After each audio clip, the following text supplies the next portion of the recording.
Belki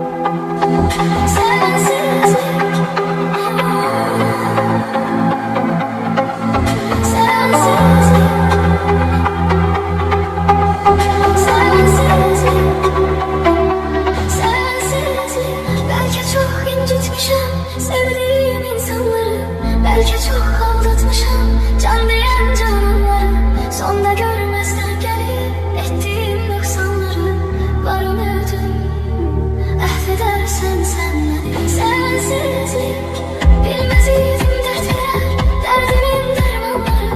Gün gelir pişman olur nefsinin kurbanları. Dünya taht dinlen sana şahları sultanları. İtibarsız dünyaya itibar etmek günahtır. İntihar etmek günahtır.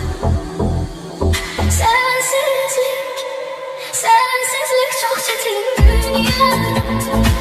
Gam yazılmış kismetim, kalmayıp takatim. Sevmeydi niyetim, şahit olmaz kalbim Allah'ından başka bir kez.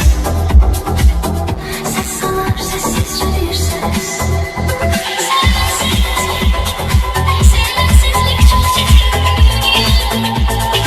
Gam yazılmış kismetim, kalmayıp sevmeydi şahit olmaz kalbim.